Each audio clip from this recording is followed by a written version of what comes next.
नमस्कार, सलाम, आदाब। मैं doctor A Hasan, emergency and critical physician, Salam hospital.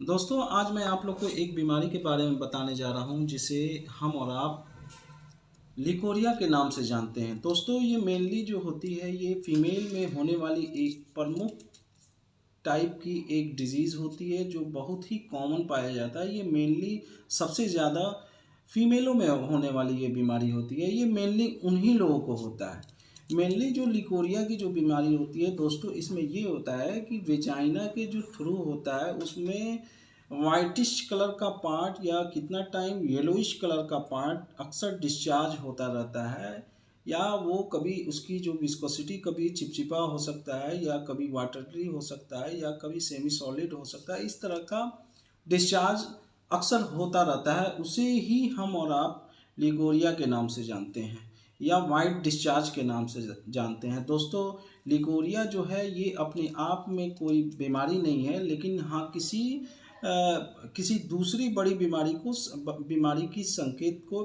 परिणाम को बताता है लिकोरिया।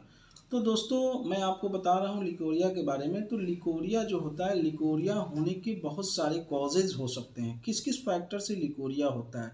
तो लिकोरिया होने के सबसे बड़े फैक्टर जो हैं वो पर्सनल हाइजीन की कमी, यानी अक्सर जो हाइजीन की जो फीमेल्स कुछ ऐसी होती हैं जो अपने प्राइवेट पार्ट वाले एरिए को हाइजीनिक नहीं रखते हैं, फुल मेंटेन नहीं रखते हैं, साफ़ सफाई का ख्याल नहीं रखती हैं।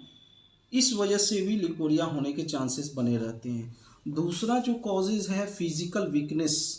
फिज़िकल वीकनेस में अगर पेशेंट लीन थीन हो सकता है, या कितना टाइम में ये होता है किसी तरह का न्यूट्रिशनल डिफिशियंसी हो सकता है, या किसी तरह का खून की कमी हो सकती है, पेशेंट को एनीमिया वगैरह की कमी हो सकती है।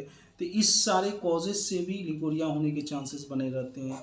तीसरा जो कॉजेज़ है इन्फ्लामेशन ऑफ द यूट्रस, यानी यूट्रस का जो सूजन होता है, कितने टाइम ये होता है कि यूट्रस में सूजन होने लगता है, तो उस वजह से भी लिकोरिया होने के चांसेस बने रहते हैं। कितने पेशेंटों को जो ओल्ड जो पेशेंटें होती हैं, अक्सर 40+ वाली जो पेशेंटें होती हैं या 35 वाली जो पेशेंटें होती हैं, उनको बल्कि यूट्रस होने की शिकायत होती है। तो उस तरह वाले जो पेशेंट रहते हैं उनको भी लिकोरिया होने के चांसेस बने रहते हैं।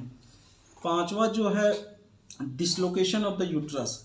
कितने पेशेंट जो होते हैं ओल्ड पेशेंट होते हैं जिनका यूट्रस अपनी जगह से हट जाता है, यानी प्रोलैप्स होने लगता है। उस तरह के भी पेशेंटों में ये लिकोरिया होने के चांसेस बने रहते हैं। पांचवा जो इसका कॉजेज़ है इरेगुलर पीरियड अगर हो रहा है, किसी को अनियमित तरीके से ब्लीडिंग हो रहा है, यानी कभी 15 दिन पे आ जाना या कभी 20 दिन पे आ जाना, यानी उसका इरेगुलर पीरियड रहता है, तो ऐसे पेशेंटों में भी लिकोरिया होने के चांसेस बने रहते हैं। पांचवा या छठा जो कॉजेज़ होता है, पेशेंट को अगर किसी तरह का कॉन्स्टिपेशन है तो कॉन्स्टिपेशन से भी हो सकता है, या सबसे कॉमन एक कॉज होता है यंग में ये देखा जाता है, अगर अर्ली प्रेगनेंसी का स्टेज है, अगर फर्स्ट ट्राइमेस्टर वाला एरिया टाइम होता है, तो उस कंडीशन में भी पेशेंटों को लिकोरिया होने के चांसेस बने रहते हैं। तो ये जो सारी जो चीज़ें हैं, जो सारे जो पॉइंट्स मैंने आपको बताया, ये सारे कॉजेज़ की वजह से लिकोरिया होता है अक्सर फीमेलों में। तो दोस्तों, ये कॉजेज़ आपको बताया। अगर किसी को लिकोरिया होता है तो उसमें कुछ सिम्टम्स भी होते हैं। जैसे सिम्टम्स में ये होगा कि वेजाइना वाले एरिया से अक्सर डिस्चार्ज होगा, कभी कभी वाइटिश कलर का होगा, कभी कभी येलोइश कलर का होगा। वो जो डिस्चार्ज होगा कभी कभी स्मेली हो सकता है, यानी कभी कभी स्मेल कर सकता है, कभी कभी नहीं कर सकता है। तो ये उसका सबसे बड़ा सिम्टम्स है। दूसरा जो सिम्टम्स हुआ, ईचिंग होगा उस एरिया में, प्राइवेट पार्ट में ईचिंग होगा, अक्सर पेशेंट बताएगा। पेशेंट वीक महसूस करेगा। चौथा जो होगा, अपने आप को वीक महसूस करेगा, डल महसूस करेगा, पीरियड इरेगुलर हो सकता है पेशेंट को। ये सारे जो सिम्टम्स होते हैं हम और आप देख सकते हैं। उसमें कितना टाइम में पेशेंट ये बताती है कि एनोरेक्सिया वगैरह भी बताने लगती है।